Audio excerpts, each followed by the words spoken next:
দর্শক, সময়ের আলোচিত সমালোচিত তরুণ ওসমান হাদি তিনি গুলিবিদ্ধ হয়েছেন। এই খবর নিশ্চয়ই আপনারা ইতিমধ্যে জানেন। সর্বশেষ যে খবর সেটা নিয়েই আলোচনা করব যে অগ্রগতিটা কোন দিকে গেল। শরীফ ওসমান হাদি এখন কোমায় রয়েছেন, চিকিৎসকরা সেটা নিশ্চিত করেছেন। হাসপাতালে অনেকেই দেখতে গেছেন, বিএনপি নেতা মির্জা আব্বাসও দেখতে গেছেন।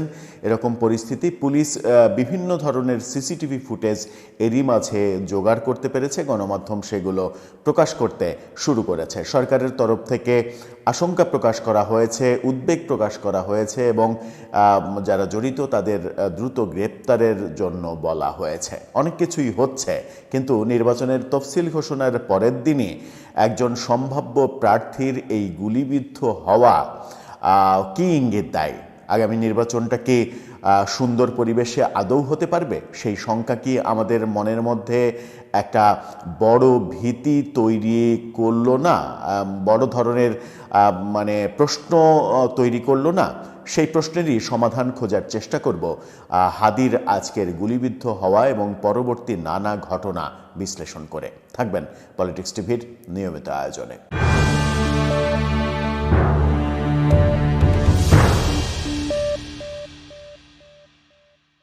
দর্শক, বলছিলাম শরীফ ওসমান হাদি যদিও বিতর্কিত কিছু স্ল্যাং ল্যাঙ্গুয়েজ ব্যবহার করে আলোচনায় এসেছেন, সেই আলোচনায় আসাটা কোনোভাবেই পজিটিভ নয়। তাকে নিয়ে প্রচুর সমালোচনা রয়েছে। মেয়েদের, নারীদের বিশেষ অঙ্গ প্রত্যঙ্গ উল্লেখ করে যে ধরনের অশ্লীল অশ্রাব্য কথাবার্তা তিনি ছড়িয়েছেন, সেগুলোকে আবার নানাভাবে টেলিভিশন টক শোতে গিয়ে জাস্টিফাই করার চেষ্টা করেছেন, যেগুলো অনেক সমালোচনার জন্ম দিয়েছে। তারপরেও তিনি সময়ের আলোচিত ব্যক্তিত্ব, অবশ্যই তরুণদের মধ্যে অন্যতম। বিভিন্ন কারণে বিভিন্ন মানুষ তো আলোচনায় আসে পজিটিভ নেগেটিভ নানা রকমের কর্মকাণ্ডের মাধ্যমে। যেভাবেই হোক তিনি আলোচনায় এসেছেন এবং ঢাকা ৮ আসন থেকে নির্বাচন করবেন এরকম ঘোষণা দিয়েছেন। ঢাকা ৮ আসনে আমরা জানি বিএনপির ডাকসাইটে নেতা মির্জা আব্বাস, তার আসন ঢাকা ৮, মির্জা আব্বাস সেখান থেকে নির্বাচন করবেন বিএনপির হয়ে। সেখানে হাদি কতটা সুবিধা করতে পারবেন সেটা নিয়ে যথেষ্ট প্রশ্ন ছিলই, যেখানে হাদির কোনো নিজস্ব লোকবল নেই, নিজের কোনো দল নেই। ঢাকা ৮ আসনে মির্জা আব্বাসের সঙ্গে পেরে ওঠা আদৌ তার পক্ষে সম্ভব কিনা, কয়টা ভোট পাবেন, এরকম আলোচনা ছিল। কিন্তু আজকে যখন জুম্মার নামাজের পরে বিজয়নগর ফকিরাপুল এলাকার মাঝ বরাবর এই এলাকায় তিনি যখন গুলিবিদ্ধ হন, সম্ভবত দুপুর সেটা ২:৩০টার দিকে, ২:২০-এর কিছু পরে, তখন ব্যাপারটা অন্যদিকে গড়াতে থাকে। হাদির সমর্থকরা ব্যাপারটাকে বিএনপির দিকে ঠেলে দিতে চান, বিএনপির কোর্টে, যে এই কাজ মির্জা আব্বাসের লোকজন করেছে। কিন্তু আমরা দেখেছি যে হাসপাতালে মির্জা আব্বাস ছুটে গেছেন হাদিকে দেখতে। যদিও হাসপাতালে যাওয়ার পরে হাদির সমর্থকরা তাকে নিয়ে কটু কথা বলেছেন, ভুয়া ভুয়া স্লোগান দিয়েছেন, সেগুলো তো হবেই, এরকম একটা রাগের মুহূর্তে হবেই। কিন্তু মির্জা আব্বাস একটা দারুণ ব্যাপার নজির স্থাপন করতে পারলেন যে তার প্রতিদ্বন্দ্বী হতে চলেছেন যিনি, তার এই দুঃসময়ে তিনি হাসপাতালে ছুটে গেছেন দেখতে। ব্যাপারটা যারাই ঘটাক, এই ব্যাপারটার সুরাহা দরকার। ডাক্তার কি বলছে? ডাক্তার বলছে হাদি এখন কোমায় রয়েছেন, আইসিইউতে কোমায় রয়েছেন। কোমায় থাকা মানে খুবই বিপজ্জনক কথা। তার ফিরে আসার সম্ভাবনা নিয়ে প্রশ্ন থাকতেই পারে। ডাক্তার বলেছেন যে তার মাথার ভেতরে গুলি আছে, গুলিটা লেগেছে কানের, সম্ভবত সেটা বাম কান, হ্যাঁ বাম কান বরাবর জায়গায় গুলি করা হয়েছে। গানের জায়গায় বেশ কয়েকটা ছবি দেখলাম যেখানে কান সহ পুরো চোয়াল রক্তাক্ত, সারা শরীর রক্তাক্ত। ডাক্তার যেটা বলছে সেটা হচ্ছে যে বাইরে চোয়াল কান এই ইনজুরি তো আছেই, কিন্তু গুলি রয়েছে তার মাথার ভেতরে, সেটাই সব থেকে বড় চিন্তার কারণ। তাকে যখন নিয়ে আসা হয় তখনই তার মুমূর্ষু অবস্থা ছিল। তারপরে তাকে নানাভাবে চিকিৎসা দেওয়ার চেষ্টা চলছে, কোমায় আছেন।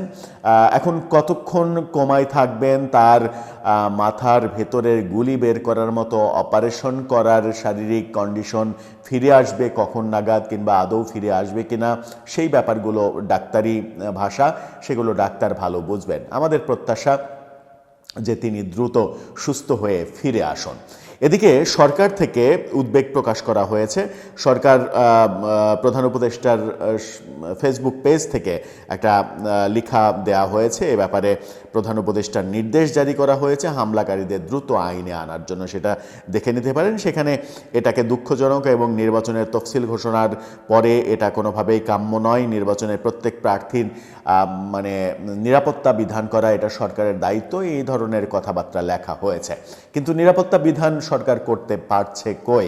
প্রকাশ্যে দিনের আলোতে দুপুরবেলা যদি এই ঘটনা ঘটে, দৈনিক সমকাল সহ সমকাল, এখন টেলিভিশন, কালের কণ্ঠ, তারা বেশ কিছু সিসিটিভি ফুটেজ সামনে নিয়ে এসেছে। তার দুটো ছবি আপনারা দেখে নিতে পারেন। প্রথম ছবি দেখা যাচ্ছে যে একটা মোটরসাইকেলে কালো পোশাক পরা দুইজন, যে রিকশার পিছনে দাঁড়িয়ে মানে অবস্থান তাদের, সেই রিকশাতেই সম্ভবত হাদি, এবং সেই রিকশাতেই তারা গুলি করে সেখান থেকে পালিয়ে যায়। এছাড়া এখন টেলিভিশন তিনটি ছবি নিয়ে একটা কোলাজ করেছে, সাথে হাদির ছবিও দিয়েছে। সেই কোলাজে বিভিন্ন অ্যাঙ্গেলের সিসিটিভি ফুটেজের বর্ণনা দিচ্ছে তারা। দৈনিক কালের কণ্ঠসহ বেশ কিছু গণমাধ্যম সিসিটিভি ফুটেজের ভিডিও প্রকাশ করেছে। আমরা সেই ভিডিওতে যেতে চাই না, কপিরাইটের কারণে সেই ভিডিও আমরা দেখাতে চাই না। সিসিটিভি ফুটেজের স্ক্রিনশট আপনাদেরকে দেখালাম, যে মোটামুটি পুলিশ কারা কিভাবে গুলি করেছে সেটা বুঝে ফেলেছে। এখন ব্যাপার হচ্ছে যে আপনারা যদি প্রথম ছবিতে আবার যান, যে মোটরসাইকেল দুইজন কালো পোশাকের হেলমেট পরা, তাদের মোটরসাইকেলের যে নাম্বার প্লেট, সেই নাম্বার প্লেটটা কিন্তু মানে এই আবছা ছবিতেও মোটামুটি স্পষ্ট বোঝা যাচ্ছে। এখন বোঝার বিষয় হচ্ছে পুলিশ তার প্রযুক্তি ব্যবহার করে এই নাম্বার প্লেটের নাম্বারটা যদি বের করতে পারেন, তাহলেই বোঝা গেল যে এই মোটরসাইকেল কারা এই কাজ করেছে। ব্যাপারটা পুলিশের জন্য এখন আর তেমন কঠিন ব্যাপার নয় বের করা। এই যে মানে ঘটনাটা ঘটলো, হাদির এই ঘটনাটা ঘটলো, এটা নিয়ে সামাজিক যোগাযোগ মাধ্যমে পক্ষে বিপক্ষে নানা ধরনের লেখালেখি হচ্ছে। হাদির জন্য সহমর্মিতা প্রকাশ করছেন এক পক্ষ, আর এক পক্ষ এটাকে নিয়ে ট্রল করছেন, উল্লাস করছেন। যা হয় বাংলাদেশের রাজনীতিতে সেটাই হচ্ছে। কিন্তু সব থেকে বড় প্রশ্ন যেটা, সেটা হচ্ছে যে এই সরকার যখন ঘোষণা দিয়েছিল যে ইতিহাসের সব থেকে সেরা নির্বাচন তারা উপহার দিতে চান এবার, সেই নির্বাচন করতে গিয়ে নির্বাচনের তফসিল ঘোষণার পরদিনই এই ঘটনা আমাদেরকে কি ইঙ্গিত দেয়, সেটা একটা বড় প্রশ্ন। দুদিন আগেই সম্ভবত গণ অধিকার পরিষদের সাধারণ সম্পাদক রাশেদ খান তিনি বললেন যে তার কাছে খবর আছে রাজনৈতিক মানে নির্বাচনের প্রার্থীদের মধ্যে অন্তত 50 জনকে টার্গেট করা হয়েছে, সে টার্গেট কিলিংয়ের ব্যাপার ঘটতে পারে, তার কাছে তথ্য আছে। এখন আমার মনে হয় যে রাশেদ খানকে জিজ্ঞাসাবাদ করা প্রয়োজন পুলিশের, যে তথ্যটা আদতে কি, কারা এই প্ল্যান করছে, কাদের প্ল্যানে এই কাজগুলো হচ্ছে, সেই প্ল্যানের একটা অংশ হাদির বেলাতে ঘটলো কিনা, সেটাও একটা গুরুত্বপূর্ণ প্রশ্ন। আজকে আল জাজিরার সাংবাদিক জুলকারনাইন শাহের তিনি ফেসবুকে একটা পোস্ট দিয়েছেন। সেই পোস্টে তিনি উল্লেখ করেছেন যে বিদেশ থেকে, বাইরের দেশ থেকে বেশ কয়েকজন সন্ত্রাসীকে বাংলাদেশে ঢোকানোর পরিকল্পনা করা হচ্ছে কিংবা ঢোকানো হয়েছে, এরকম ইঙ্গিত দিচ্ছেন তিনি, যারা নির্বাচনকে কেন্দ্র করে সহিংস পরিবেশ যেন তৈরি হয় সেই কাজটা করবে। এই ব্যাপারগুলো মানে জুলকারনাইন শাহের এই কথাটাও যদি সত্যি হয়, তাহলে সরকারের উচিত দ্রুত আশু পদক্ষেপ নেওয়া, যেন এখান থেকে বেরিয়ে আসা যায়। হাদিকে যখন গুলি করা হলো তখন অভিযোগের তীর হাদি সমর্থকরা মির্জা আব্বাসের দিকে দিচ্ছেন, যে মির্জা আব্বাস তাকে হাদিকে যখন মানে রিকশাতে করে আহত অবস্থায় নিয়ে যাওয়া হচ্ছিল তখনই রিকশাতে যারা নিয়ে যাচ্ছিলেন তারা বিএনপি সম্পর্কে বিষোদ্গার করছিলেন, বিএনপিকে দেখে নেবেন, বিএনপি, মির্জা আব্বাস, এই ধরনের কথা বলছিলেন। কিন্তু মানে মির্জা আব্বাসের কাছে ওসমান হাদি কি খুব বেশি গুরুত্বপূর্ণ প্রতিদ্বন্দ্বী যে এই ধরনের কাজ বিএনপি করবে, সেটা একটা বড় প্রশ্ন। আবার কেউ কেউ অভিযোগের তীর আওয়ামী লীগের দিকে দিচ্ছেন যে আওয়ামী লীগ নির্বাচনের পরিবেশটা সহিংস পরিবেশ করার জন্য একটা প্ল্যান তৈরি করেছে, যে প্ল্যানেরই এটা একটা অংশ। সেটাও মানে আমার মনে হয় যে প্রমাণের আগে বলাটা কতটা যুক্তিযুক্ত সেটা একটা বড় ব্যাপার, কারণ পুলিশের হাতে অলরেডি সিসিটিভি ফুটেজ চলে এসেছে।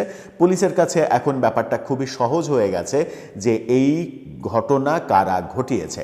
সুতরাং সত্যটা বেরিয়ে আসুক, এটাই আমরা চাই, এবং সাথে এটাও চাই যে হাদির অবস্থা যেহেতু আশঙ্কাজনক, জীবন মৃত্যুর সন্ধিক্ষণে ডাক্তার যখন বলছেন তিনি কোমায় আছেন, ব্যাপারটা খুব একটা শুভ লক্ষণ নয়। আমরা হাদির সুস্থতা কামনা করছি। দর্শক, আপনার এ ব্যাপারে মতামত কি জানিয়ে লিখতে পারেন আমাদের কমেন্ট বক্সে।